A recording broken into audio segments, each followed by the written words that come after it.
فلا أقسم بمواقع النجوم وإنه لقسم لو تعلمون عظيم إنه لقرآن كريم في كتاب مكنون لا يمسه إلا المطهرون تنزيل من رب العالمين.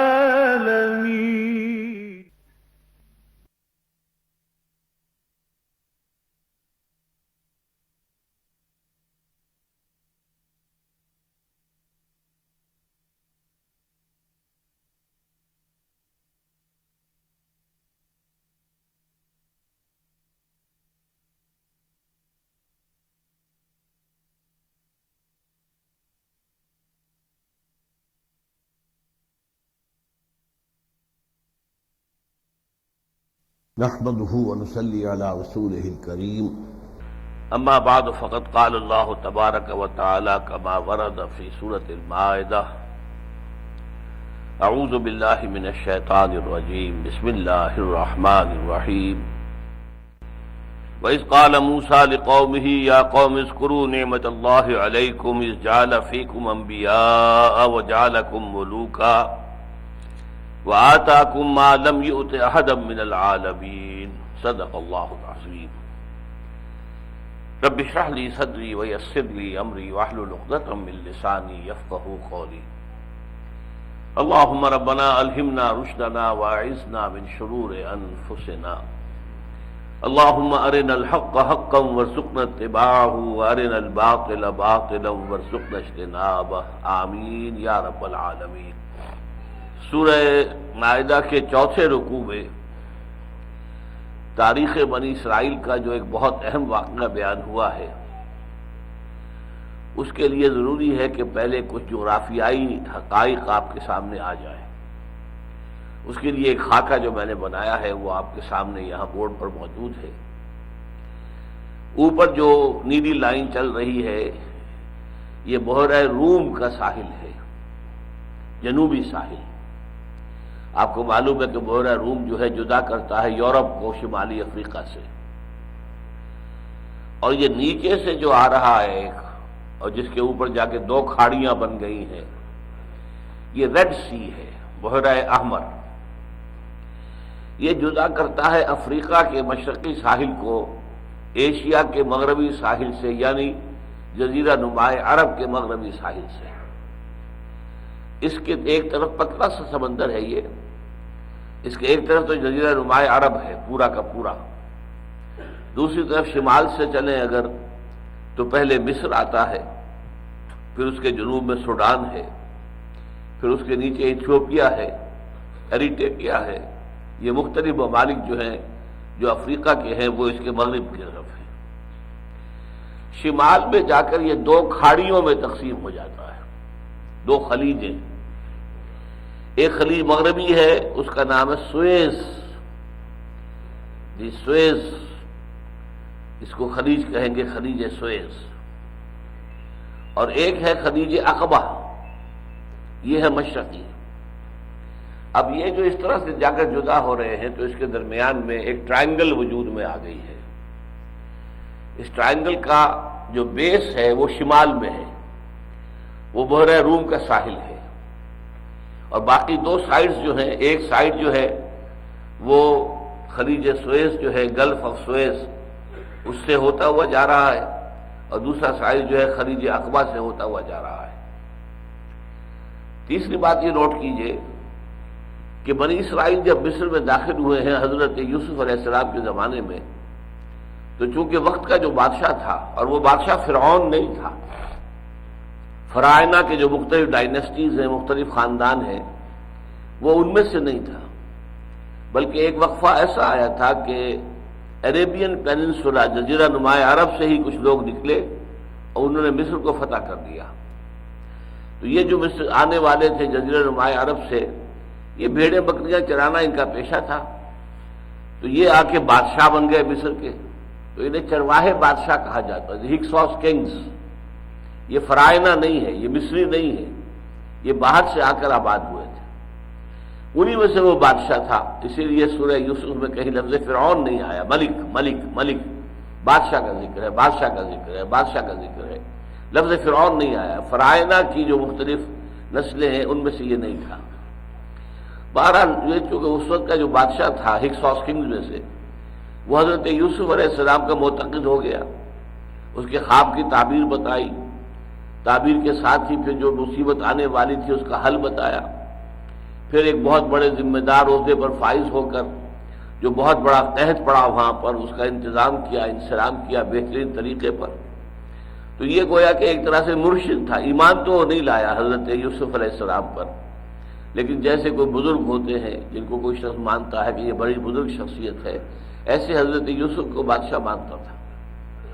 لہذا جب بنی اسرائیل کے بقیہ جو خاندان تھے وہ مصر میں، سورہ یوسف میں ہے، اس وقت میں تفصیل میں نہیں جاؤں گا کہ کیا واقعہ ہوا، کیا ماجرا ہوا۔ بہرحال تو حضرت یوسف علیہ السلام نے انہیں مصر کا بہترین علاقہ جو تھا وہ عطا کیا، وہ جشن کا علاقہ کہلاتا ہے، لکھا ہوا ہے یہاں پہ جشن، یا جوشن بھی کہتے ہیں، جشن بھی کہتے ہیں۔ یہ صرف دریائے نیل کا ڈیلٹا ہے، دریائے نیل جنوب سے آ رہا ہے، یہ سوڈان سے ہو کر آتا ہے اور پھر مصر میں داخل ہوتا ہے، اور ایک سیدھی لکیر کے مانند شمال کی طرف جاتا ہے، لیکن بحیرہ روم میں گرنے سے پہلے اس کی شاخیں ہو جاتی ہیں متعدد، تو ڈیلٹا بنتا ہے، اور وہ علاقہ بے انتہائی زرخیز ہوتا ہے۔ تو وہ علاقہ تھا کہ جو کہ حضرت یوسف علیہ السلام نے اپنے بھائیوں کو اور ان کے جو کنبے تھے، قبیلے تھے، ان کو عطا کیا۔ تقریباً 250-300 برس تک یہ لوگ مصر میں بڑے عیش میں، بڑے آرام میں رہے، جیسے ہمارے یہاں ہوتا ہے پیر زادے تھے، یہ حضرت یوسف کی نسل، حضرت یوسف کے خاندان والے، حضرت یوسف کے رشتہ دار۔ لیکن پھر مصر میں ایک انقلاب آیا، قومی انقلاب، جو وہاں کے اصل رہنے والے تھے، جب انہوں نے محسوس کیا کہ یہ باہر کے آئے ہوئے لوگ ہم پر حکومت کر رہے ہیں، تو جیسے کہ رد عمل ہوتا ہے، نیشنل ریولوشن برپا ہوا، اپرائزنگ ہوئی، اور ہکسوس کنگز کو وہاں سے نکال باہر کیا گیا، اور پھر فرائنہ کا دور آ گیا، جو اصل مصری نسل سے تعلق رکھنے والے لوگ تھے، فرائنہ۔ اب ظاہر بات ہے کہ انہوں نے بنی اسرائیل پر پھر تشدد کرنا شروع کیا، کیونکہ پچھلے جو بادشاہ تھے وہ ان کے معتقد تھے، تو اب یہ آنے والے ان کے دشمن ہو گئے کہ یہ ان کے پروردہ ہیں اور ان سے انہوں نے مراعات حاصل کی ہیں اور خوب پھلے پھولے ہیں، لہذا اب ان کے اوپر تشدد کا آغاز ہوا، مظالم کا آغاز ہوا۔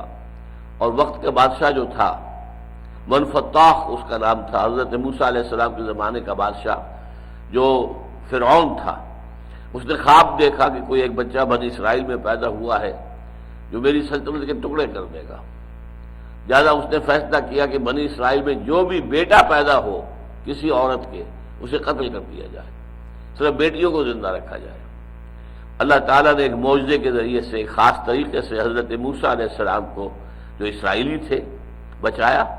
ان کی ماں کو وحی کی کہ اسے ایک صندوق میں بند کر کے دریا میں بہا دو، باقی ہم جانے اور یہ جانے، تم مطمئن رہو کہ یہ ضائع نہیں ہوگا انشاءاللہ تمہارا بچہ۔ بہرحال حضرت موسیٰ کو لے کر وہ صندوق جو ہے وہ نیل کے ساحل کے ساتھ جا لگا، اور وہ ساحل پر بھی جگہ وہ تھی جہاں پہ کہ شاہی خاندان کی خواتین آتی تھی نہانے کے لیے، تو آئی ہوئی تھی، مہارانی بھی موجود تھی، اور مہارانی اتفاق سے اسرائیلی تھی، جس کا ذکر کہ سورہ تحریم میں آیا ہے، اس کا نام آتا ہے دوسری جگہوں پر، قرآن میں تو نہیں ہے، آسیہ۔ یہ بہت نیک خاتون تھی، بہت نیک خاتون، بہت نیک خاتون، اسرائیلی تھی، اپنے حسن کی وجہ سے، جو بھی نسوانیت ان کے اندر تھی اس کی وجہ سے بادشاہ نے ملکہ بنا لیا تھا، اور بادشاہ انتہائی محبت کرتا تھا۔ یہ اندازہ ہو گیا تھا بادشاہ کو کہ یہ اسرائیلی بچہ ہے جو بچ کر آ گیا ہے، اور وہ قتل کرنے پر تلا ہوا تھا، لیکن اس بیوی نے کہا قرۃ عین لی ولک، کیوں قتل کرتے ہو، یہ میرے اور تمہاری آنکھوں کی ٹھنڈک بنے گا۔ یہ گورا چٹا گول مٹول سا بچہ جو ہے خوبصورت انتہائی، سورہ میں ایک جگہ سورہ قصص میں اللہ نے فرمایا ہے وَأَلْقَيْتُ عَلَيْكَ مَحَبَّةً مِّنِّي، اے موسیٰ میں نے تم پر اپنی محبت کا ایک پرتو ڈال دیا تھا، جو دیکھتا تھا موہنی صورت وہ گرویدہ ہو جاتا تھا، لہذا وہ ان کی خوبصورتی اور موہنی صورت جو ہے وہ آڑے آ گئی اور فرعون نے قتل نہیں کیا۔ بہرحال یہ حضرت موسیٰ جوان ہوئے محل میں، پھر لمبی داستان ہے۔ اس کے بعد انہوں نے جب اللہ تعالیٰ نے انہیں کوہ طور پر یہ گئے اور انہیں وہاں پر جو ہے اللہ تعالیٰ نے نبوت سے سرفراز فرمایا، رسالت سے سرفراز فرمایا اور کہا جاؤ اب فرعون کے دربار میں جاؤ، ان سے کہو کہ اب بنی اسرائیل کو ہمارے حوالے کر دو، ہمیں جانے دو، ہم جہاں سے آئے تھے واپس چلے جائیں گے۔ تم نے جو انہیں غلام بنا رکھا ہے، ان سے بیگار لیتے ہو، انہیں ستاتے ہو، انہیں ظلم کرتے ہو، ان کے بیٹوں کو قتل کر دیتے ہو، بیٹیوں کو زندہ رکھتے ہو، طرح طرح کی تم نے ان کے لیے مصیبتیں کھڑی کر رکھی ہیں۔ تو یہ قوم باہر سے آئی تھی، تمہاری اپنی قوم نہیں ہے، یہ مصری نہیں ہے، یہ تو فلسطین سے آئے تھے حضرت یوسف علیہ السلام کے زمانے میں، اب انہیں واپس جانے دو۔ اب ظاہر بات ہے کہ اتنی بڑی قوت جو تھی، انہیں بیگار کی طاقت ملی ہوئی تھی، اتنی بڑی نفری، انہیں چھوڑ دینا جو ہے آسان نہیں تھا، لہذا وہ ایک لمبی کشمکش چلی ہے حضرت موسیٰ فرعون کے مابین۔ پھر بالآخر اللہ کے حکم سے حضرت موسیٰ اپنی قوم کو لے کر نکلے۔ اب یہ لال لکیر جو آئی ہے اس کو نوٹ کیجئے، اور یہ جو خلیج سوئس سے اوپر جو نیلے نقطے بنے ہوئے، ان کو سمجھ لیجئے یہ کیا ہے، یہ سالٹ لیکس کہلاتی ہیں، نمکین پانی کی جھیلیں، اور یہ چلی گئی ہیں دریائے یہ بحیرہ قلزم تک۔ اندازہ یہ ہوتا ہے کہ پہلے کبھی ماضی میں لاکھوں سال پہلے ہوگا کہ یہ جو بحر احمر ہے یہ ملا ہوا تھا میڈیٹرینین سی کے ساتھ۔ یہ سویس کینال جو بعد میں بنی ہے، یہ گویا کہ پہلے سے موجود تھی، ایک طرح سے ایک فطری سمندر کی حیثیت سے۔ بعد میں اس کے کچھ حصے خشک ہو گئے، کچھ رہ گئے جو ذرا ڈلوان میں ہوں گے، جو گہری جگہ پر ہوں گے، تو وہ جھیلیں بن گئی، اور ان جھیلوں کو بھی سالٹ لیکس کہا جاتا ہے۔ ان کا پانی نمکین تھا۔ اگر عام جھیلیں ہوں جیسی کہ ہوتی ہیں، جو خشکی پر جھیلیں ہوتی ہیں، ان کا پانی میٹھا ہوتا ہے، یہ پانی کڑوا پانی جو ہے، بہت ہی جو ہے یہ اس کے اندر نمکین پانی، لہذا معلوم ہوتا ہے کہ یہ ہے تو سمندر کا پانی، یہ سمندر ہی تھا، لیکن بعد میں درمیان میں کچھ ٹکڑے اس کے خشک ہو گئے تو یہ علیحدہ علیحدہ جھیلیں بنی رہ گئی۔ انہی کو پھر جو ہے ملا کر کھدائی کر کے ایک کو دوسرے سے، دوسرے کو تیسرے سے ملا کر سوئس کینال بنائی گئی ہے۔ بہرحال حضرت موسیٰ اپنی قوم کو جشن کے علاقے سے لے کر نکلے ہیں۔ اب ان کے لیے ایک راستہ یہ تھا فلسطین جانے کا کہ سیدھا تیر کی طرح مشرق کی طرف جاتے، میڈیٹرینین کے ساحل کے ساتھ ساتھ جاتے، تو یہ چھوٹا راستہ بھی تھا، آباد راستہ بھی تھا، اس پہ پانی وغیرہ یہ چیزیں بھی آسانی سے مل سکتی تھی، سامان رسد بھی مل سکتا تھا، لیکن وہاں چونکہ آبادیاں تھیں لہذا چھاونیاں بھی تھیں، لہذا اندیشہ تھا کہ ان کے خلاف کوئی اقدام ہو جائے گا اور مصری فوج جو ہے ان کا راستہ روکے گی اور انہیں قتل کرے گی، لہذا لمبا راستہ لیا انہوں نے۔ وہ جنوب کی طرف آئے، یہاں تک کہ خلیج سویس کو انہوں نے عبور کیا ہے۔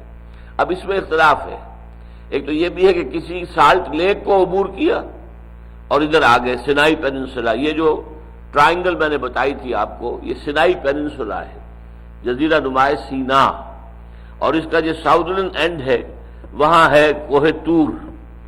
اس طور کا آپ کو معلوم ہے قرآن مجید میں کئی نام آئے ہیں، طور سینا سورہ مومنون میں آیا ہے، طور سینین وہذا البلد الامین یہ سورۃ التین میں آیا ہے، تو اس کے نام کئی ہیں، طور بھی ہے، طور سینا بھی ہے، طور سینا بھی ہے، طور سینین بھی ہے، اور یہی وہ پہاڑ ہے جہاں پر کہ پہلی مرتبہ اللہ تعالیٰ کی گفتگو ہوئی تھی حضرت موسیٰ کے ساتھ، اور حضرت موسیٰ جو ہے وہ نبوت اور رسالت سے سرفراز ہوئے تھے۔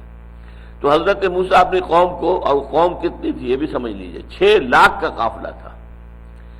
مجھے اس کا تھوڑا سا اندازہ ہو سکتا ہے، آپ کو نہیں ہو سکتا، کیونکہ 1 لاکھ کے قافلے کے ساتھ میں پاکستان آیا تھا۔ 20 دن میں ہم نے 170 میل طے کیے حصار سے سلیمان کی ہیڈ ورکس تک، 10 میل روزانہ چل کر۔ اب وہ 95,000 تھا، لاکھ پورا بھی نہیں تھا، 95,000 کا قافلہ کتنا بڑا تھا، پورا 10 میل کی تو قطار بن جاتی تھی بیل گاڑیوں کی، بیل گاڑیوں میں عورتیں بچے بیٹھے ہیں، کچھ سامان رکھا ہے، اور مرد جو ہیں دانے بائیں چل رہے ہیں، تو اس طریقے سے یہ قافلہ جو ہے 10 میل لمبا ہو جاتا تھا۔ صبح 4 بجے قافلہ پڑاؤ سے نکلا، پہلا گڈھا نکلا، اس کے بعد دوسرا، تیسرا، چوتھا، وہ لائن بنتی چلی گئی۔ دن کے 10 بجے جو پہلا گڈھا تھا وہ اگلے پڑاؤ پر پہنچ گیا اور اس نے وہاں جا کے ڈیرا لگانا شروع کیا۔ اب اس کے بعد دوسرا آیا، تیسرا آیا، چوتھا آیا، آخری گڈھا پھر 4 بجے شام کو وہاں پہنچتا تھا۔ تو 4 بجے سے صبح 4 بجے تک پھر وہاں پڑاؤ رہتا تھا۔ تو یہ صورتحال تھی۔ تو یہ جو قافلہ لے کر حضرت موسیٰ نکلے 6 لاکھ پر مشتمل تھا، ان میں مرد بھی، عورتیں بھی، بچے بھی، بوڑھے بھی، جوان بھی، سب شامل کر لیے جائیں۔ اور یہ گنتی دی گئی ہے تورات کے اندر، جو کتاب الخروج ہے، دی بک آف ایکسوڈس، اس میں بتا دیا گیا 12 قبیلے، فلاں قبیلے کے اتنے مرد، اتنے جوان، اتنے بوڑھے، اتنے عورتیں، اتنے بچے، دوسرے قبیلے کے اتنے مرد، ان میں سے بھی اتنے بوڑھے، اتنے جوان، اتنے بچے، اتنی خواتین۔ تو وہ پوری گنتی دے رکھی ہے انہوں نے، اور وہ 6 لاکھ بنتے ہیں۔ اچھا، یہ جو یہ ہے سینائی پیننسولا، اس کے جنوب میں آ کر پھر اس قافلے نے پڑاؤ ڈالا ہے۔ 1 سال تک حضرت موسیٰ اور یہ قافلہ یہاں مقیم رہے جنوب میں، at the southern tip of the Sinai peninsula. یہ جزیرہ نما ہے، جزیرہ نما اسی کو کہتے ہیں جو 3 طرف سے پانی میں گرا ہوا ہو اور ایک طرف خشکی ہو۔ تو یہ جزیرہ نما سینہ بنتا ہے کہ ادھر خلیج سویز ہے، ادھر خلیج عقبہ ہے، اور پیچھے جو ہے خشکی چلی آ رہی ہے۔ تو اس طریقے سے جزیرہ نما پیننسولا، انڈین پیننسولا، انڈیا میں آپ کو معلوم ہے کہ مغرب میں ساحل ہے، بمبئی سے نیچے اتر جائیے، گجرات سے نیچے ساحل، آپ سری لنکا تک پہنچ جائیں گے، پھر مشرق میں پھر ساحل ہے۔ تو وہ جو تکون بنتی ہے درمیان میں، اسے انڈین پیننسولا کہتے ہیں۔ اسی طرح یہ سینائی پیننسولا۔ تو اب یہاں پر 1 سال جو مقیم رہے، اسی دوران میں انہیں تورات دی گئی۔ 40 دن کے لیے کوہ طور پر یہ رہے اور وہیں پر انہیں تورات عطا کی گئی۔ اور ان کے پیچھے جو ہے کچھ لوگوں نے جو سامری تھا اس کے بہکانے سے بچڑے کی پرستی شروع کر دی، وہ بھی ایک لمبی داستان ہے، اس کی تفصیل میں نہیں جاؤں گا۔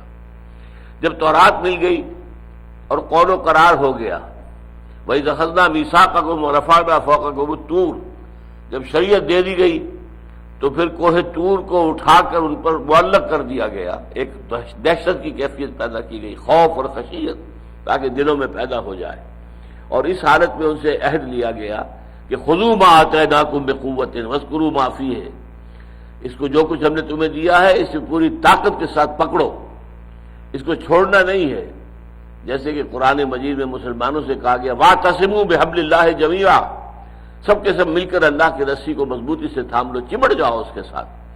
اسی طرح ہم نے جو تمہیں دی ہے تورات اور جو شریعت دی ہے، خذوا ما آتیناکم بقوۃ، اس کو پکڑو اور تھامو پوری طاقت کے ساتھ، واذکروا ما فیہ، اور جو کچھ اس میں درج ہے اسے یاد رکھو، اور یاد رکھنے کا مطلب کیا ہے، اس پر عمل کرو۔ بہرحال اس کے بعد پھر اب حضرت موسیٰ اپنے قافلے کو لے کر اب خلیج عقبہ کے ساتھ ساتھ چلے۔ خلیج عقبہ کا مغربی ساحل، مشرقی ساحل جو ہے وہاں پر قوم مدین کا مسکن ہوتا تھا کبھی، جس میں حضرت شعیب بھیجے گئے تھے علیہ الصلوۃ والسلام۔ بہرحال مغرب کے ساتھ ہوتے ہوئے یہ پھر جب اوپر آئے ہیں تو یوں سمجھیے کہ آج کل بڑی آسانی سے سمجھ میں آ جائے گا، غازہ کی پٹی کے قریب جب پہنچے ہیں۔ یہ غازہ جو ہے یہ گیٹ وے ہے ٹو پیلسٹائن، فلسطین کا دروازہ ہے کہ جہاں سے اب آگے فلسطین شروع ہو جاتا ہے۔ یہاں پہنچ کر پھر حضرت موسیٰ علیہ السلام نے اپنی قوم سے کہا کہ اب قتال کا وقت آ گیا، تمہیں جنگ کرنی ہوگی۔ اب جو بھی فلسطین میں آباد ہیں مشرک قومیں، وہ سب بے خدا، مشرک اور بہت ہی گمراہ قومیں تھیں، اس میں فلسطین بھی تھے اور دوسری قومیں عمالقہ تھیں۔ ان سے لڑو، انہیں یہاں سے نکالو اور اس سرزمین پر قبضہ کرو، یہ سرزمین اللہ نے تمہیں عطا کر دی ہے۔ گویا کہ اب تمہارے لیے، جیسے کہ حضور نے مشورہ کیا تھا کہ اے مسلمانوں، غزوہ بدر سے پہلے ایک قافلہ آ رہا ہے شمال سے، جو مال غنیم، مال تجارت سے لدا پھندا ہوا ہے، خوب اس کے اندر مال تجارت ہے، قیمتی، اور ایک فوج آ رہی ہے جنوب سے، مکے سے نکلی ہے 1000 نفری، اور اس طریقے سے یہ 2 اب شمال سے آ رہا ہے قافلہ، جنوب سے آ رہی ہے فوج، اور اللہ کا وعدہ ہے کہ ایک پر ضرور تمہیں فتح عطا کرے گا۔ تو بتاؤ کدھر چلے، فوج کا رخ کرے یا یہ کہ قافلے کی طرف چلے؟ بہرحال وہ ایک علیحدہ بات ہے، پھر وہ سیرت کا ایک اہم باب ہے وہ، اس وقت اس کا صرف تذکرہ میں نے کیا، بالکل یہی مرحلہ آ گیا تھا حضرت موسیٰ کی زندگی میں. جیسے کہ بدر کا معاملہ ہوا ہجرت کے بعد، مکے سے آپ نکل چکے تھے، مدینے میں آ کر آباد ہو گئے تھے، تب قتال کا معاملہ، جنگ کا مسئلہ شروع ہوا ہے. اسی طرح مصر سے نکل گئے بنی اسرائیل، غلامی سے چھٹکارا مل گیا، وہ نکل کر آ کر صحرائے پیننسلا میں سال 2 سال انہیں گزر بھی گئے، آزادی کی فضا میں انہوں نے سانس لیا، اور ان کی جمعیت جو تھی اب اس کو کہا گیا کہ اب جنگ کرو، داخل ہو جاؤ اس ملک کے اندر، اور جو رہنے والے ہیں ان کے خلاف جنگ کر کے انہیں یہاں سے بے دخل کرو، اس لیے کہ اللہ نے یہ زمین تمہیں دے دی ہے. اس کا مطلب یہ تھا کہ اگر وہ جی نہ چراتے، اگر وہ بدلی نہ دکھاتے، بزدلی نہ دکھاتے، تو لازماً اللہ فتح دے دیتا، اس لیے کہ اللہ تعالیٰ نے تو وہ زمین تمہارے لیے لکھ دی ہے. اسی کا آج حوالہ دیتے ہیں یہ کہ فلسطین تو ہمیں اللہ نے دیا تھا، فلسطین تو اللہ تعالیٰ کا عطا کردہ ہے ہمارے لیے، لیکن یہ عطا کردہ جو ہے وہ اس میثاق کے طفیل تھا. تم نے میثاق کو توڑا، تم نے اس کے جو، جیسا کہ ہم پڑھ چکے ہیں، اس عہد کی خلاف ورزیاں کی، لہذا وہ جو اللہ تعالیٰ کا قول و قرار تھا تمہارے ساتھ وہ مجروح ہو چکا ہے. بہرحال پوری قوم نے کوڑا جواب دے دیا کہ ہم تو جنگ نہیں کریں گے، وہ تو بڑی زوردار قوم ہے جو وہاں آباد ہے، بڑے جنگجو لوگ ہیں، بڑے بہادر لوگ ہیں، بڑے جسے والے لوگ ہیں، ہم ان سے مقابلہ نہیں کر سکتے. موسیٰ جاؤ، تم جاؤ اور تمہارا رب، وہاں جا کے جنگ کرو، اور انہیں وہاں سے پہلے نکال دو، پھر ہم داخل ہوں گے. جب حضرت موسیٰ علیہ السلام نے، پھر 2 افراد کھڑے ہوئے حضرت موسیٰ کی قوم میں سے، 6 لاکھ میں سے 2 آدمی نکلے صرف، حضرت یوشع ابن نون، جنہیں بائبل میں جوشوا کہا گیا، جوشوا، اور یہی جوشوا ہیں جو سورہ کہف میں یہ واقعہ ہے کہ حضرت موسیٰ گئے تھے ایک صاحب سے، ایک بزرگ سے ملنے کے لیے، جن کا نام عام طور پر حضرت خضر لے لیا گیا، اگرچہ قرآن مجید میں یہ نام نہیں ہے. تو ان کے ساتھ جو نوجوان تھا، قال فتح ہو آتنا غدانا، لاؤ بھائی اب کھانا لے آؤ، ہمارا ناشتہ لے آؤ، ہمیں بڑی سخت جو ہے تکان ہو گئی. تو وہ فتح جو ہیں، جو ان کے ساتھ تھے نوجوان، ان کے خادم، وہ یہی جوشوا تھے، یوشع ابن نون، نہایت وفادار ساتھی نوجوان. تو یوشع ابن نون نے اور کالب بن یفنہ، یہ دوسرا آدمی نکلا، 2 نے کھڑے ہو کر تقریر کی کہ اے اسرائیلیوں، ہمت کرو، بزدلی مت دکھاؤ، تم ایک دفعہ داخل تو ہو جاؤ، اللہ تمہاری مدد کرے گا. اور بہت مرتبہ ایسا ہوا ہے کہ کم تعداد کے لوگ جو ہیں وہ زیادہ بڑی تعداد کے لوگوں کے اوپر ان کو اللہ تعالیٰ نے فتح دی ہے. ہمت کرو، بزدلی نہ دکھاؤ. لیکن انہوں نے کہا اذا انت وربک فقاتلا انا ہاؤنا قاعدون، موسیٰ نتھنگ ڈوئنگ، ہم کچھ سننے کو تیار نہیں، جاؤ تم اور تمہارا رب اور جا کے جنگ کرو. یہاں پہ میں ایک نقطہ بیان کر دوں، یہ گویا کہ ایک طرح سے اپولوجی ہے بنی اسرائیل کی طرف سے. بنی اسرائیل کو اللہ تعالیٰ کے لاڈ پیار نے بگاڑ دیا تھا. اللہ نے لاڈ پیار بہت کیا ان کے ساتھ. 9 معجزے تو مصر میں دیکھے جو اصلاً دکھائے گئے تھے آل فرعون کو. پھر ایک عصا کی ضرب سے سمندر ان کی نگاہوں کے سامنے پھٹ گیا، سمندر پھٹ گیا. ایک عصا کی ضرب سے 12 چشمے ایک چٹان سے نکل بہے. یہ جو لاڈ پیار اللہ نے کیا ہے، معجزے پر معجزہ، معجزے پر معجزہ، معجزے پر معجزہ. دھوپ لگی تو معلوم ہے کہ اوپر جو ہے سائبان، ابر کا سائبان جو ہے ساتھ ساتھ چل رہا ہے، جیسے جیسے یہ صحرا میں سفر کر رہا ہے، اوپر وہ ساتھ ساتھ کے ساتھ موونگ ٹینٹ سمجھ لیجئے، یہ خیمہ ہے جو ان کے ساتھ ساتھ سفر کر رہا ہے، ابر کا سائبان ہے. بھوک لگی تو انہیں کھانے کے لیے من و سلوہ دے دیے گئے. تو یہ جو لاڈ پیار تھا اس نے ان کو بگاڑ دیا تھا. گویا کہ انہوں نے یہ کہا کہ تم نے اتنے معجزے دکھائے ہیں اے موسیٰ، تمہاری لٹھیاں تمہارے پاس ہے، تمہارا عصا تمہارے پاس ہے، جاؤ اس عصا کی مدد سے. اذهب انت وربک فقاتلا انا ہاؤنا قاعدون، پہلے اس قوم کو وہاں سے نکال باہر کرو، پھر ہم داخل ہوں گے. اس پر حضرت موسیٰ علیہ السلام پر اس قدر بددلی طاری ہوئی، بیزاری طاری ہوئی. انہوں نے اللہ سے دعا کی، پروردگار مجھے اپنی اس قوم سے علیحدہ ہونے کی اجازت دے دے، میں ان کے ساتھ نہیں رہ سکتا، ان ناہنجاروں کے ساتھ رہنے کو تیار نہیں. انہوں نے کیسے کیسے معجزے دیکھے ہیں، پھر بھی ان کی بے یقینی کا، نافرمانی کا یہ عالم ہے کہ میں حکم دے رہا ہوں کہ جنگ کرو اور یہ پورا کا پورا جو ہے 6 لاکھ کی تعداد تھی. ذرا سوچئے، معمولی نہیں تھی. آپ ان میں سے بوڑھوں کو نکال دیں، عورتوں کو نکال دیں، بچوں کو نکال دیں، تبھی 1 لاکھ تو ہوں گے، اور نیچے آ جائیے 50,000 تو ہوں گے. 6 لاکھ میں سے 12 میں سے ایک تو ہوگا ایسا جو جنگ کرنے کے قابل ہو، حالانکہ میرے نزدیک وہ 1 لاکھ والی فگر زیادہ صحیح ہے کہ ایک خاندان کے 6 افراد میں سے کم ایک تو ایسا ہوگا جو جنگ کرنے کے قابل ہو۔ لیکن یہ کہ اتنی بڑی تعداد رکھنے کے باوجود انہوں نے بزدلی دکھائی، تو اللہ تعالیٰ سے پھر حضرت موسیٰ علیہ السلام نے دعا کی کہ پروردگار اب ہمیں ان سے دور کر دے، ہم ان کے ساتھ رہنے کو تیار نہیں ہیں۔ اللہ نے یہ دعا تو قبول نہیں کی، البتہ یہ فرما دیا یہ بنی اسرائیل پر اب یہ ارض مقدس 40 برس تک کے لیے حرام کر دی گئی ہے۔ اب اسی صحرائے سینا کے اندر بھٹکتے پھریں گے، ادھر سے ادھر ادھر سے ادھر، اور اسی کے اندر بھٹکتے رہیں گے۔ اسی میں یہ ہوا ہے، یہ حکمت خداوندی دیکھیے۔ ان 40 سالوں کے دوران حضرت موسیٰ کا انتقال ہو گیا، حضرت ہارون کا انتقال ہو گیا۔ حضرت موسیٰ کے بعد جانشین بنے یوشع، وہی یوشع ابن نون، وہ نبی بھی تھے۔ اچھا، لیکن اس کے ساتھ ہی کیا ہوا؟ وہ قوم کے جس نے، وہ نسل کے جس نے مصر میں غلامی کا داغ اٹھایا تھا، اور غلامی میں آپ کو معلوم ہے غیرت کچھ لی جاتی ہے انسان کی، غیرت اور حمیت نہیں رہتی۔ آزاد فضا میں رہنے والوں کی کیفیت کچھ اور ہوتی ہے، ان میں غیرت ہوتی ہے، حمیت ہوتی ہے، ان میں بہادری ہوتی ہے، شجاعت ہوتی ہے، ہمت ہوتی ہے، عزیمت ہوتی ہے۔ غلامی کے اندر جیسے ہمیں غلامی مار گئی، 200 برس کی انگریز کی غلامی نے ہمیں ختم کر کے رکھ دیا، ہماری قوم کے اندر وہ ہمت اب باقی رہی نہیں ہے، غیرت نہیں ہے۔ کیا ہو رہا ہے؟ کیسے کیسے بڑے یو ٹرن جو ہے ہمارا صدر لے رہا ہے، اور مجال ہے قوم کے اندر اس کے احساس پر جوں بھی نہیں گئی۔ ایک ہی حکم، یو آر ود اس اور اگینسٹ اس۔ ایک اتنا بڑا ملک ہے، کوئی چھوٹا ملک نہیں ہے، کوئی جزیرہ نہیں ہے، 15 کروڑ انسان، 10 لاکھ سے زیادہ فوج تو سٹینڈنگ ہے۔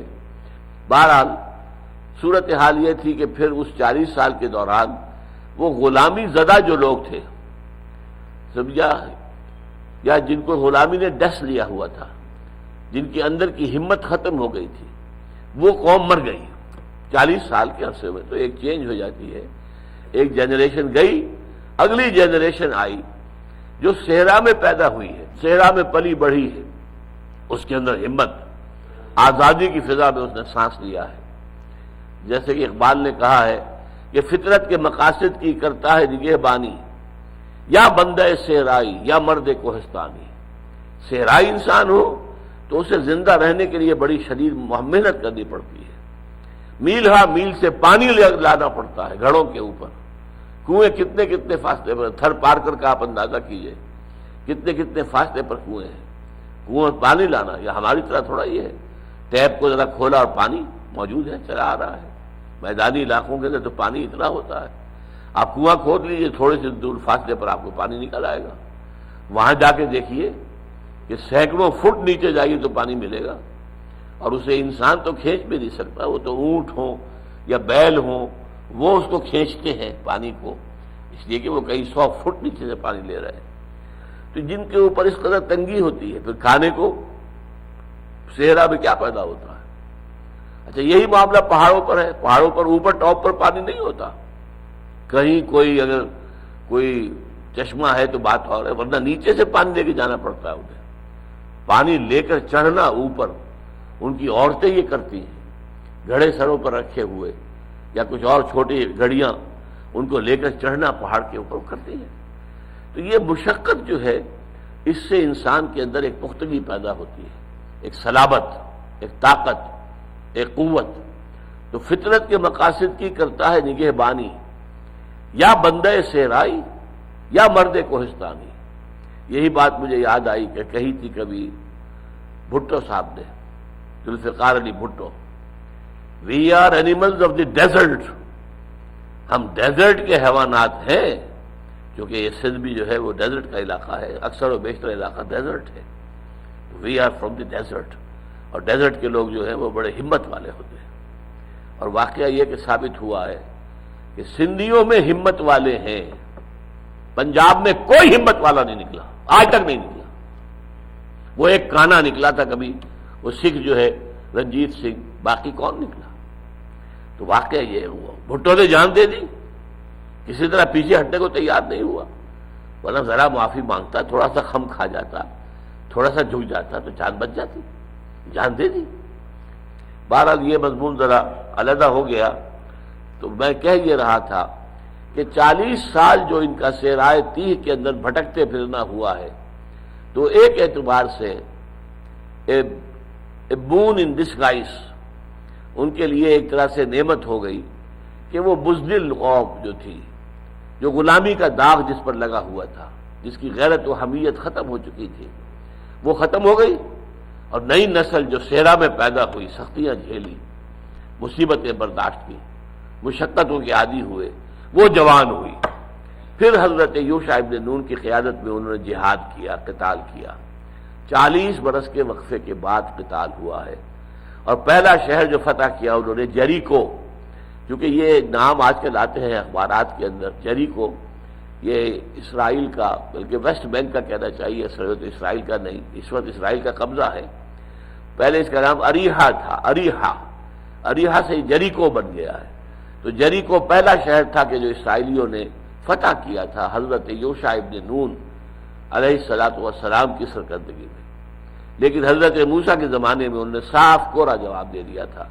اب یہ آیتیں پڑھ لیجئے، کیونکہ اس کا جو بھی مفہوم ہے وہ سارا سامنے آ گیا ہے، لہذا اب تو بیشتر جو ہے ترجمہ ہی رہ گیا ہے۔ وَإِذْ قَالَ مُوسَىٰ لِقَوْمِهِ يَا قَوْمِ اذْكُرُوا نِعْمَتَ اللَّهِ عَلَيْكُمْ، اور یاد کرو جب کہ کہا تھا موسیٰ نے اپنی قوم سے، اے میری قوم کے لوگوں، ذرا یاد کرو اللہ کا انعام و اکرام جو تم پر ہوا ہے، اذ جعل فیکم انبیاء، جبکہ تمہارے اندر اللہ نے انبیاء اٹھائے۔ تمہارے جد امجد یعقوب نبی تھے، ان کے بیٹوں میں سے حضرت یوسف نبی تھے، پھر اللہ نے انہی کی نسل میں سے یہ حضرت ہارون، حضرت موسیٰ، ان کو اٹھایا نبی کی حیثیت سے۔ ایک رائے یہ بھی ہے کہ اس میں مستقبل کی طرف بھی اشارہ ہے کہ تمہارے ہاں اب یہ نبوت کا سلسلہ ٹوٹے گا نہیں، 1400 برس تک نبوت جاری رہے گی، تو یہ ایک پیشن گوئی بھی ہے۔ وَجَعَلَكُم مُلُوكًا، اور تمہیں بادشاہ بنایا۔ بادشاہ بنانے کے لیے خاص طور پہ جو ہے وہ تعویل کرنی پڑتی ہے، اس لیے کہ جس وقت تک یہ قوایات جس واقعے کے پس منظر میں آ رہی ہیں، اس وقت تک تو ان کے ہاں بادشاہت ابھی نہیں آئی تھی۔ یا تو یہ کہیے کہ جشن کے علاقے میں جو انہیں ٹھاٹھ میسر تھے، جو انہوں نے عیش کیا ہے، اس کو تعبیر کیا جا رہا ہے کہ تمہیں بادشاہت دینی تھی، یا یہ ہے کہ مستقبل کے لیے اس میں پیشن گوئی ہے، تم میں داؤد جیسے بادشاہ ہوں گے علیہ الصلوۃ والسلام، تمہارے اندر سلیمان جیسے بادشاہ ہوں گے علیہ الصلوۃ والسلام۔ تو ذرا اللہ تعالیٰ کے انعام و اکرام کو یاد کرو۔ وَإِذْ قَالَ مُوسَىٰ لِقَوْمِهِ يَا قَوْمِ اذْكُرُوا نِعْمَتَ اللَّهِ عَلَيْكُمْ إِذْ جَعَلَ فِيكُمْ أَنبِيَاءَ وَجَعَلَكُم مُلُوكًا وَآتَاكُم مَّا لَمْ يُؤْتِ أَحَدًا مِّنَ الْعَالَمِينَ، اور تمہیں وہ ساری چیزیں دی جو تمام جہانوں میں سے کسی کو نہیں دی۔ یہ میں آپ سے عرض کر چکا ہوں کہ سب سے بڑی شے جو اللہ تعالیٰ نے ان کو دی وہ توحید تھی، توحید پر یہ قائم رہے۔ کبھی کبھی بہت سے لوگ ان کے ایسے تھے کہ جو پڑوسی جو لوگ تھے مختلف ممالک کے اندر، جو مشرکین تھے، ان کے زیر اثر آ کر انہوں نے بھی شرک اختیار کیا، اور مشرکہ عورتوں سے شادیاں کر کے یا انہیں کنیزیں بنا کر اپنے گھروں میں ڈالا، تو عورت جو ہے اس کے اثرات تو پھیلتے ہیں۔ اگر ان سے نسل ہوئی، ان سے اولاد بھی ہو گئی، تو ماں کے اثرات کو قبول کرے گی، لہذا ان کے ہاں شرک آیا ہے، لیکن بحیثیت مجموعی ایک قومی سطح پر کبھی شرک نہیں آ سکا۔ یہ معاملات علیحدہ ہیں، یہ اسٹرے انسیڈنٹس ان کو کہیں گے ہم، لیکن بحیثیت مجموعی اس پوری قوم کے لیے شرک کبھی نہیں آیا، یہ توحید پر قائم رہے۔ آتاکم ما لم یؤت احدا من العالمین، تمہیں وہ کچھ دیا ہے، تمہیں تورات جیسی کتاب دی ہے، تمہیں شریعت دے دی ہے۔ یہ ساری باتیں کب ہو رہی ہیں؟ جیسا کہ میں بتا چکا ہوں، جبکہ وہ صحرائے سینا کے ساؤدرن ٹپ سے 1 سال وہاں پڑاؤ رکھنے کے بعد اور تورات ملنے کے بعد پھر چلے ہیں، اس میں بھی وقت لگا ہوگا کافی، اس لیے کہ خلیج عقبہ کے ساتھ ہو کر ساتھ چل کر اور پھر غزہ کے علاقے تک پہنچ جانا، جو گیٹ وے ٹو پیلسٹائن ہے، تو وہاں تک پہنچنے میں وقت لگا ہوگا۔ تو اتنا وقت لگا ہے، تو اس میں یہ کہ اللہ تعالیٰ نے تمہارے پر انعامات کیے، احسانات کیے۔ یا قوم ادخلوا الارض المقدسۃ التي كتب اللہ لکم، اے میری قوم کے لوگوں داخل ہو جاؤ اس ارض مقدس میں۔ یہ ارض مقدس ہے، یہ فلسطین پورا کا پورا ارض مقدس ہے، جس کو کہا گیا ہے سورہ بنی اسرائیل میں الذی بارکنا حولہ۔ یروشلم جو ہے شہر، وہ تو اپنی جگہ پر ہے، اس کے آس پاس کا علاقہ جو ہے، اس کے ارد گرد جو ہے، یہ بھی مقدس سرزمین ہے اللہ کی۔ سینکڑوں انبیاء یہاں ہوئے، سینکڑوں انبیاء وہاں دفن ہیں، ابو الانبیاء حضرت ابراہیم علیہ السلام وہاں دفن ہے، حضرت اسحاق حضرت یعقوب وہاں دفن ہے، پھر بنی اسرائیل کے بہت انبیاء جو ہوئے ہیں، جیسا کہ میں نے کہا 1400 برس تک جو ہے ان کی جو ہے وہ ایک تار ٹوٹا ہی نہیں، مسلسل نبی رہے۔ اذا ہلک نبی خلفہ نبی، جب بھی کوئی نبی فوت ہوتا تھا اس کی جگہ کوئی اور دوسرا نبی جو ہے لے لیتا تھا، تار ٹوٹا نہیں ہے۔ اے میری قوم کے لوگوں، داخل ہو جاؤ اس مقدس سرزمین میں جو اللہ نے تمہارے لیے لکھ دی ہے، اللہ نے طے کر دیا ہے، فیصلہ کر دیا ہے۔ جیسے حضور نے کہا تھا کہ 2 میں سے ایک پر تمہیں فتح لازماً ملے گی، اللہ تعالیٰ کا وعدہ ہے کہ اگر تم قافلے کی طرف جاؤ گے قافلے پر فتح ہو جائے گی، اگر تم فوج کی طرف جاؤ گے فوج پر فتح ہو جائے گی۔ فیصلہ تمہارا ہے، فیصلہ تیرے ہاتھوں میں ہے، دل یا شکم۔ اب طے کر لو، مال و دولت کی حوث ہے تو چلو قافلے کی طرف، اور اگر حق کا حق ثابت ہونا، احقاق حق اور ابطال باطل یہ پیش نظر ہے تو پھر تمہیں لشکر کی طرف جانا چاہیے تاکہ مقابلہ کر کے ثابت کر دو کہ اللہ تعالیٰ کی مدد تمہارے ساتھ ہے اور تم ہو اللہ کے نمائندے سرزمین میں۔ تو فرمایا یا قوم ادخلوا الارض المقدسۃ التي كتب اللہ لکم ولا ترتدوا على ادبارکم، اور اپنے پیٹھوں کے اوپر مڑ نہ جاؤ، لوٹ نہ جاؤ، پیچھے نہ پھر جاؤ۔ اب جب معاملہ آ رہا ہے دو بدو ہو کر جنگ کرنے کا تو پیٹھ مت دکھاؤ، فتنقلبوا خاسرین، تو تم خسارہ پانے والوں میں سے ہو جاؤ گے۔ قالوا یا موسیٰ ان فیہا قوما جبارین، ان کا ہے موسیٰ اس میں تو قوم ہے، بڑی جابر قوم ہے، بڑے طاقتور لوگ ہیں، بڑے گرانڈیل قسم کے لوگ ہیں، بڑے جسے والے لوگ ہیں، بہت ان کی جمعیت ہے، طاقت ہے، اسلحہ ہے۔ ان فیہا قوما جبارین وَإِنَّا لَن نَدْخُلَهَا حَتَّى يَخْرُجُوا مِنْهَا، ہم ہرگز اس زمین میں داخل نہیں ہوں گے جب تک کہ وہ وہاں سے نکل نہ جائے۔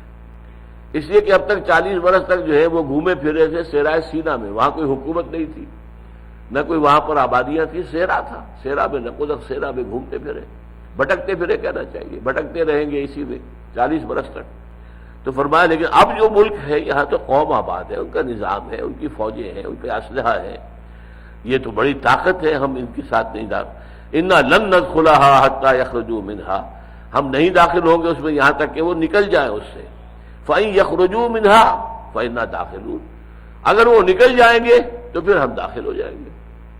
یہاں پھر وہ نقطہ یاد کر لیجیے جو میں نے عرض کیا تھا، ایک تو بزدلی جو غلامی کی وجہ سے بزدلی طاری ہو چکی تھی، اور دوسرے ان کے اندر جو لاڈ پیار اللہ کا ہوا تھا، ایک معجزے کے بعد دوسرا، دوسرے پر تیسرا، تیسرے پر چوتھا، تو گویا کہ ان کو یہ کہنے کا ایک جواز ان کے پاس تھا کہ تمہاری لاٹھی نے، تمہارے عصا نے ایسے ایسے کرتب دکھائے ہیں تو ان کو بھی نکال باہر کرو اس سے، ہمیں لڑنے کی زحمت کیوں دیتے ہو؟ لڑیں گے تو ظاہر بات ہے کہ ہم ماریں گے بھی تو مریں گے بھی، ہماری جانیں بھی تو جائیں گی نا۔ یقاتلون فی سبیل اللہ فیقتلون ویقتلون، اللہ کی راہ میں قتال کرتے ہیں تو قتل کرتے بھی ہیں، قتل ہوتے بھی ہیں، تو اس کی وجہ تمہارے پاس لاٹھی موجود ہے، تمہارا عصا ہے، معجزہ ہے۔ اس نے ایک چٹان میں سے 12 چشمے برآمد کیے، اس نے سمندر کو پھاڑ دیا، یہ تو انسان ہے، سمندر کو پھاڑ دیا۔ تو یہ تعویل ہے جو میں کر رہا ہوں اس کی، کہ ان کی جو موقف تھا اس کے پیچھے یہ باتیں موجود تھیں۔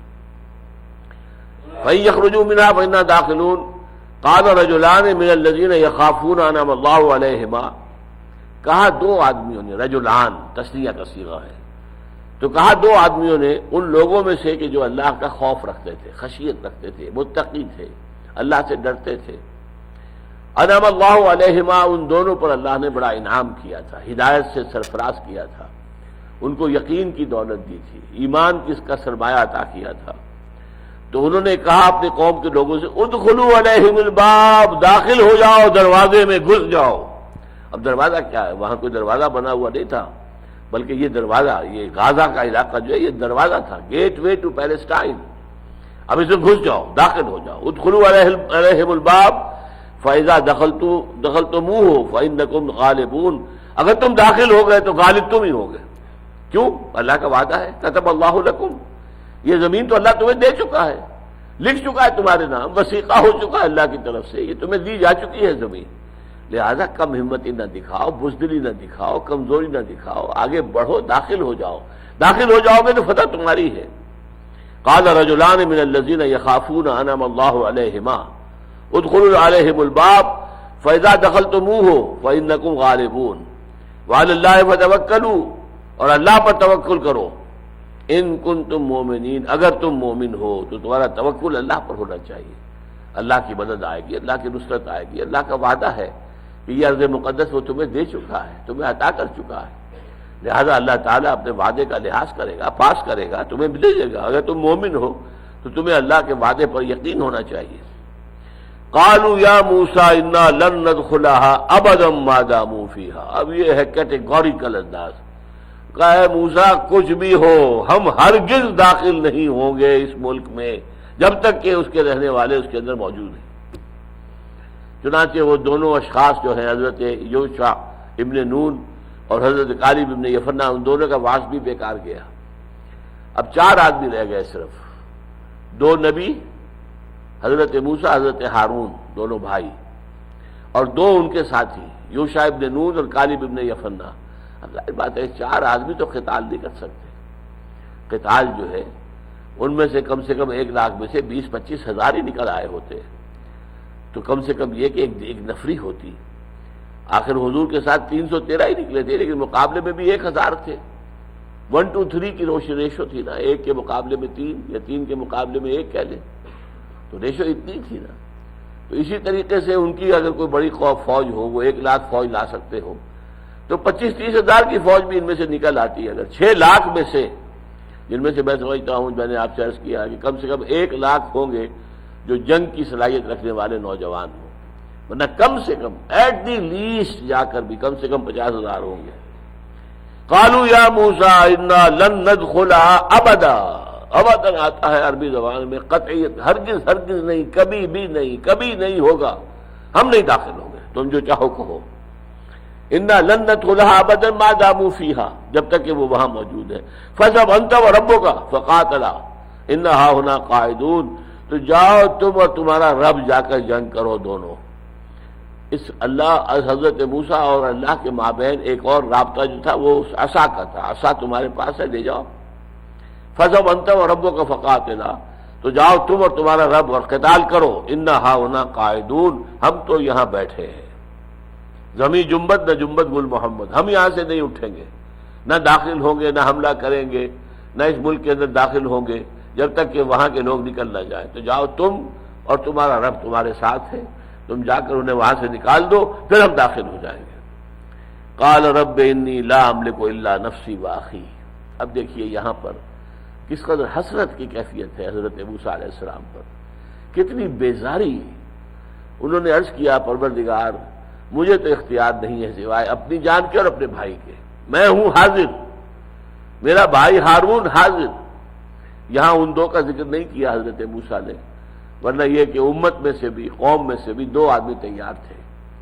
میں نے آپ کو بتایا یوشع ابن نون اور کالب بن یفنہ تیار تھے، لیکن یہاں آپ نے کہا ہے تو میں اور میرا بھائی۔ قال رب انی لا املک الا نفسی واخی فافرق بیننا وبین القوم الفاسقین، تو اب تفرقہ کر دے، علیحدگی کر دے ہمارے اور ان فاسق لوگوں کی، یہ ناہنجار قوم جو ہے جس نے اتنے معجزے دیکھے، پھر بھی میری نبوت پر ان کا ایمان نہیں ہوا، پھر بھی تیری ذات پر، تیری قدرت پر ان کا ایمان نہیں ہوا، تیرے وعدے کے اوپر انہیں اطمینان نہیں ہو رہا، تیری نصرت کا انہیں اعتبار نہیں ہو رہا ہے، تو اب ایسے ناہنجار لوگوں کے ساتھ میں رہنے کو تیار نہیں ہوں۔ اچھا یہ ذرا کنٹراسٹ کے لیے میں آپ کو بتا دوں، حضرت موسیٰ علیہ السلام اگرچہ پلے تھے فرعون کے محل میں، لیکن انہیں معلوم تھا کہ میں اصل میں اسرائیلی ہوں، اور ان کے اندر اسرائیل کے ساتھ اس قدر محبت تھی، اتنی حمیت، اتنی غیرت، کہ وہ واقعہ سورہ قصص میں آتا ہے کہ ایک روز وہ نکلے، انہوں نے دیکھا کہ ایک قبطی اور ایک اسرائیلی دونوں لڑ رہے ہیں، تو جو اسرائیلی تھا اس نے مدد مانگی کہ موسیٰ دیکھو یہ مجھے مار رہا ہے، یہ مجھے پریشان کر رہا ہے، یہ مجھ پر ظلم کر رہا ہے قبطی۔ حضرت موسیٰ علیہ السلام نے ایک مکہ رسید کیا ہے اس قبطی کے، اس کی جان نکال دی۔ فوقظہ موسیٰ فقضى علیہ، تو موسیٰ نے اس کو ایک رسید کیا، ایک مکہ، اور اس کا فیصلہ کر دیا، چکا دیا، اس کی زندگی ختم ہو گئی، وہ مر گیا۔ اتنی حمیت اپنی قوم کے لیے، اتنی محبت، لیکن یہ کہ اب بیزاری کا عالم کیا ہے رب انی لا املک الا نفسی واخی فافرق بیننا وبین القوم الفاسقین قال فإنها محرمۃ علیہم 40 سنہ۔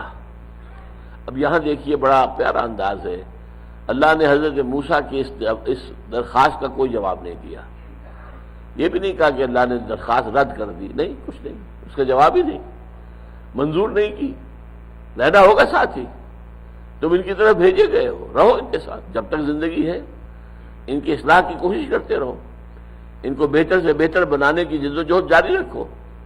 تو فرمایا لیکن اب سزا کے طور پر ہم نے ان پر یہ ارض مقدس جو ہے، اگر یہ بزدلی نہ دکھاتے تو ابھی ان کو مل جاتی، لیکن اب ان پر 40 برس تک حرام کر دی گئی۔ یتیہون فی الارض، وہ اسی زمین کے اندر بھٹکتے پھریں گے، سر مارتے پھریں گے۔ اسی لیے اس صحرائے سینا کا نام صحرائے تیہ بھی ہے، مسلمانوں نے اس کا نام رکھا صحرائے تیہ، یتیہون فی الارض، یہ جو لفظ آیا ہے یہاں پر کہ بھٹکتے پھریں گے اسی صحرا کے اندر 40 برس تک۔ اگر یہ بزدلی نہ دکھاتے، جنگ کے لیے تیار ہو جاتے تو ابھی انہیں یہ ارض مقدس مل جاتی، ابھی ہم اسے دے دیتے، لیکن اب انہوں نے جو بھی رویہ ان کا ظاہر ہوا ہے اس کے نتیجے میں اب یہ ارض مقدس ان پر 40 برس تک حرام ہو گئی، یہ زمین اب یہ حاصل نہیں کر سکیں گے، داخل نہیں ہو سکیں گے، اور اسی زمین پہ اسی صحرائے تیہ کے اندر بھٹکتے پھریں گے۔ فلا تاسا علی القوم الفاسقین، تو اے موسیٰ تم افسوس نہ کرو، رنج نہ کرو، غم نہ کھاؤ ان فاسق لوگوں کے حالت پر۔ اب ان کا جو انجام ہوگا، 40 برس تک جو سختیاں جھیلیں گے، جو مصیبتیں برداشت کریں گے۔ اب دیکھیے یہ دو طرفہ دھار ہے اللہ کی تلوار کی، ایک طرف وہ عذاب ہے ان لوگوں کے لیے جنہوں نے انکار کیا جنگ کرنے سے، ان کے لیے عذاب ہے کہ اب اسی صحرا میں بھٹکتے پھریں گے، وہ صحرا جس میں پانی نہیں ملتا، وہ صحرا کی جس کے اندر کوئی رویدگی نہیں ہے، کوئی وہاں پر فصل نہیں ہے، کوئی چیز پیدا نہیں ہوتی ہے، اس کے اندر کیا ہے، کوئی شکار کر لیا، بس کوئی خرگوش نظر آ گیا، مار لیا، اسے کھا لیا، یا کوئی اور اسی طرح کا صحرائی جو جانور ہے وہ نظر آیا، اس کا شکار کیا اور کھا لیا، یہی کچھ تھا نا۔ باقی وہاں کیا تھا، صحرائے تھی، نقو تک صحرا، اس میں بھٹکتے پھریں گے اب یہ 40 برس تک۔ ان کے لیے تو سزا ہو گئی، لیکن قوم کے لیے بحثیت مجموعی it's a blessing in disguise. اب وہاں جو لوگ پیدا ہوئے، جو نئی نسل پیدا ہوئی، وہ انہی سختیوں میں پلی بڑھی، ان کے اندر وہ قوت پیدا ہو گئی، وہ مقاومت پیدا ہو گئی، کھڑے ہونے کا جذبہ، مقابلہ کرنے کی ہمت پیدا ہو گئی۔ چنانچہ جیسا کہ میں نے عرض کیا ہے کہ حضرت موسیٰ کا تو انتقال ہو گیا انہی 40 سالوں کے دوران، حضرت ہارون کا بھی انتقال ہو گیا ان 40 سالوں کے دوران، لیکن اس کے بعد جو قوم، جو نئی نسل ابھری، حضرت یوشع ابن نون جو فتح، حضرت موسیٰ کے نوجوان ساتھی تھے، نوجوان خادم تھے حضرت یوشع ابن نون، ان کی سرکردگی میں پھر انہوں نے قتال کیا، جہاد کیا، جنگ کی، اور ارض مقدس میں داخل ہوئے، اس پر حملہ کیا، اور اس پر اللہ تعالیٰ نے ایک شہر بڑا جو ہے وہ ان کو عطا کر دیا گیا، اریحا یا جریکو۔ لیکن یہاں پر وقتی طور پر تو شکل یہی تھی نا کہ افسوس، یہ قوم اب 40 برس تک اسی صحرا میں بھٹکے گی، تو صدمہ حضرت موسیٰ علیہ السلام کی قوم، اور حضرت موسیٰ علیہ السلام کو اپنی قوم سے محبت، دلی تعلق اپنی جگہ، ایک وقتی بیزاری بھی آئی ہے شدید، لیکن اس کا یہ مطلب تو نہیں، باپ کسی وقت بیٹے سے ناراض بھی ہوتا ہے، لیکن اس کا یہ مطلب تو نہیں کہ وہ پدری شفقت جو ہے وہ ہمیشہ کے لیے ختم ہو گئی، وہ تو اپنے اندر رہے گی، چاہے باپ جو ہے بیٹے سے ناراض ہے، لیکن وہ اندر جو ہے، اندر ہی اندر وہ محبت اور شفقت کا جو ہے دریا وہ موجود رہتا ہے۔ تو اسی طریقے سے حضرت موسیٰ علیہ السلام جو ہے فلا تاسا، اب افسوس نہ کرو، دیکھو موسیٰ اب رنج نہ کرو، ان کی اس تقدیر پر جو بھی انہوں نے خود اپنے لیے اپنے ہاتھوں لکھ لی ہے، اب کوئی تمہیں رنج اور افسوس نہیں ہونا چاہیے۔ فلا تاسا علی القوم الفاسقین، تو اس فاسق قوم کے اوپر، ان کے اس انجام کے اوپر اب تمہیں افسوس نہیں کرنا چاہیے۔ یہ جو واقعہ بیان ہوا ہے سورہ مائدہ میں، اس کی حکمت کیا ہے؟ میرا ذہن پہلے کبھی منتقل نہیں ہوا، آج منتقل ہوا ہے اور دوران درس ہوا ہے۔ اصل میں ایک موقع وہ تھا کہ جب حضور کی حیات طیبہ میں قتال کا آغاز ہوا ہے، وہ تو ہے غزوہ بدر سے پہلے، یہ سن 6 کے آخر میں یا سن 7 میں نازل ہو رہی ہے۔ ان آیات کا اب کیا ربط ہے حالات کے ساتھ؟ جو سرکمسٹانسز تھے، جس سرکمسٹانسز آبٹیننگ اوور دیئر، اس کے اعتبار سے ان کا کیا ریلیونس کیا ہے. تو میرا ذہن اب یہ ہے کہ اب جو نیا دور شروع ہوا تھا صلح حدیبیہ کے بعد، وہ حضور کی دعوت و تحریک کا انٹرنیشنل دور شروع ہوا تھا. اب یہ دور آنا تھا دعوت کا عرب سے باہر. اب تک آپ کی دعوت صرف عرب میں تھی. 10 برس تک آپ مکے میں رہے، 12 برس تک، اور دعوت دیتے رہے مکے کے اندر یا مکے کے آس پاس، ام القریٰ و من حولہا، آس پاس کے قبائل میں آپ جاتے تھے، یا کہیں بازار لگتا تھا، ہاٹ جسے کہتے ہیں، ہاٹ، وہاں چلے گئے، وہاں جا کر جو ہے اپنی دعوت و تبلیغ کی. حج کے موقع پر تبلیغ کی، لیکن اس سے باہر آپ نے اپنی تبلیغ کا دائرہ وسیع نہیں کیا. البتہ مدینے میں آنے کے بعد تبلیغ کا دائرہ وسیع ہو گیا. اب جزیرہ نماء عرب کے اندر جہاں جہاں سے بھی کوئی طلب آئی کہ آپ ہمارے پاس بھیجیے اپنے مبلغ اور مدرس جو ہمیں قرآن پڑھائیں، آپ کس بات کی دعوت دیتے ہیں وہ ہمیں سمجھائیں، آپ نے جو زندگی کا نظریہ دیا وہ ہمیں بتائیں. اور اس میں آپ کو معلوم ہے بڑے بڑے حادثے بھی ہوئے، 70 صحابہ شہید کیے گئے. دھوکے سے بلایا گیا کہ آپ بھیجیے اپنا ایک گروپ جو ہے جو یہاں آ کر ہمیں دین سکھائے، قرآن پڑھائے، اور پھر انہیں ذبح کر دیا گیا. صرف ایک بچا تھا 70 میں سے. اور اس قدر صدمہ ہوا تھا حضور کو کہ وہ قنوت نازلہ جو ہم پڑھا کرتے ہیں، جب بھی سقوط ڈھاکہ کا واقعہ پیش آ رہا تھا تو ہم پڑھتے تھے، اور وہ سخت ترین دعا ہے، اللہم مزق جمعہم، اللہم دمر دیارہم. اے اللہ ان کی جمعیت کو منتشر کر دے، ان کے جو ٹھکانے ہیں، رہنے کی جگہ ہے، ان کے اوپر پتھراؤ کر انہیں برباد کر دے. ایسی سخت بد دعا آپ کو حضور کی زبان پر نہیں ملے گی جو اس وقت آئی ہے. دمر دیارہم زلزل اقدامہم، اور ان کے اوپر تباہی جو ہے نازل فرما دے. یہ کیوں؟ 70 بے گناہ لوگوں کو.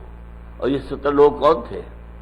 جو حضور کی دعوت و تبلیغ اور تربیت سے مستفید ہوئے تھے. مسجد صفا، مسجد کے اندر بیٹھے رہنے والے، مسجد نبوی میں اصحاب صفا، نہ کچھ کمانا، نہ کھانا، نہ پینا. کوئی شے آ گئی ہے، کوئی صدقہ آ گیا ہے، کوئی خیرات آ گئی ہے تو کھا لیا، ورنہ بھوکے سو رہے. ان لوگوں نے اتنی مشقتیں جھیل کر حضور سے دین کا علم حاصل کیا، اور ان میں سے 70 کو اس طرح ذبح کر دیا گیا جیسے کہ بکریاں ذبح کی جا رہی. تو اس پر جو حضور کا صدمہ تھا وہ اس درجے کا تھا کہ دعا جو آپ نے مانگی ہے وہ سخت ترین دعا جو زندگی میں مانگی ہے وہ قنوت نازلہ والی دعا ہے. بہرحال تو اب جو مرحلہ شروع ہونے والا تھا صلح حدیبیہ کے بعد، اب انٹرنیشنل دور شروع ہونے والا تھا. یہی وجہ ہے کہ حضور نے صلی اللہ علیہ وسلم صلح حدیبیہ کے بعد خطوط بھیجے ہیں بادشاہوں کے نام. قیصر روم کے نام خط بھیجا، اور کسرا جو تھا بادشاہ فارس کا اس کے نام، مصر کا جو تھا پیٹریارک اس کے نام خط بھیجا. نجاشی جو ایمان لے آئے تھے وہ تو فوت ہو گئے تھے، اب جو بھی نجاشی تھا، نیگوس جو بھی حبشہ کا بادشاہ تھا، اس کے پاس بھیجا. خطوط آس پاس کے بڑے بادشاہ ہوں یا چھوٹے ہوں ان سب کو خطوط بھیجے. اسی کے نتیجے میں پھر آپ کو معلوم ہے کہ غزوہ موتا ہوا، پھر غزوہ طوب جو ہوا. تو اس طریقے سے یہ سارا معاملہ شروع ہوا ہے اس آیتوں کے بعد. یہ گویا کہ مسلمانوں کو بتایا جا رہا ہے کہ ایک مرحلہ تو قتال کا آیا تھا جو with in the Arabian peninsula تھا. With in the Arabian peninsula کوئی اسٹینڈنگ آرمیز نہیں تھی، کوئی اسٹیبلش گورنمنٹس نہیں تھی، کوئی فارمل اسٹیٹ نہیں تھی، کوئی فارمل گورنمنٹس نہیں تھی. لہذا یہاں پر تو معاملہ کچھ اور تھا. اب تمہارا سابقہ پیش آئے گا بڑی زبردست قوموں سے. یا موسیٰ ان فیہا قوما جبارین، اب جبارین کی قوم جو ہے، اب تمہارا مقابلہ آئے گا رومیوں سے. یہ رومن لیجنز مشہور ہیں تاریخ کے انسان، غرق آہن، ہر طریقے سے لوہے کے اندر جو ہے ڈھکے ہوئے جسم ان کے، اور وہ لوگ بڑے پریڈ کرنے والے اور بہت ہی جو قواعد آشنا، بہت ہی ڈسپلن فوج. پھر ایرانی فوج، اب ان سے سابقہ پیش آئے گا. وہ جو عرب کے اندر ہوتے تھے چھوٹے چھوٹے معاملے، 300 کا 1000 سے مقابلہ ہو گیا. 1000 بھی کوئی بہت بڑی تعداد تو نہیں ہے نا. غزوہ موتا میں کیا ہوا؟ 3000 کا 2 لاکھ سے مقابلہ ہو گیا. 1 لاکھ تو فوری طور پر سامنے تھا، 1 لاکھ اور موجود تھا پیچھے جو ضرورت پڑنے پر آ سکتا تھا. 2 لاکھ کے ساتھ مقابلہ 3000 کا. اسی لیے بعض لوگوں نے مشورہ دیا تھا کہ ہمیں یہاں مقابلہ نہیں کرنا چاہیے، بچ کر نکل جانا چاہیے. لیکن اکثر صحابہ نے کہا کہ ہمیں تو شہادت کی موت درکار ہے، ہمیں بچ کر نکلنے کی ضرورت ہی نہیں ہے، ہمارے لیے تو اصل کامیابی شہادت ہے. لہذا جنگ ہوئی، اور ظاہر بات ہے اس میں تینوں سپہ سالار جن کا نام حضور نے لیا تھا، زید بن حارثہ ہے، اور حضرت علی کے بھائی طیار، جعفر طیار رضی اللہ تعالی عنہ، اور ایک اور جو کہ انصاری صحابی تھے، یہ تینوں شہید ہو گئے. تو پھر حضرت خالد بن ولید نے کمان اپنے ہاتھ میں لی اور بڑی حکمت کے ساتھ لشکر کو نرغے میں سے نکال کر واپس لے آئے. تو اب یہ دور چونکہ شروع ہونے والا تھا کہ بڑی زبردست اسٹیبلشڈ ایمپائرز کے ساتھ تمہارا مقابلہ پیش آئے گا، لہذا یہ واقعہ بیان کر دیا کہ دیکھنا کہیں تم بھی بنی اسرائیل کی طرح اتنی زبردست قوموں کا مقابلہ دیکھ کر گھبرا نہ جانا، انکار نہ کر دینا، بلکہ اپنی پوری طریقے سے ان کا مقابلہ کرنا، ان کے سامنے جان سپر ہو جانا، یہ کام تمہیں کرنا ہے. کہیں ایسا نہ ہو کہ یہودیوں کی راستے کی سنت جو ہے اس پر عمل کر لو اور ان کا طریقہ اختیار کر لو. یہ میرے نزدیک ان آیات کا اس مرحلے پر سورہ مائدہ میں نزول کا میرے نزدیک بیک گراؤنڈ ہے، یہ اس کی حکمت ہے. واللہ اعلم. بارک اللہ لی ولکم فی القرآن العظیم ونفعنی وإیاکم بالآیات والذکر الحکیم.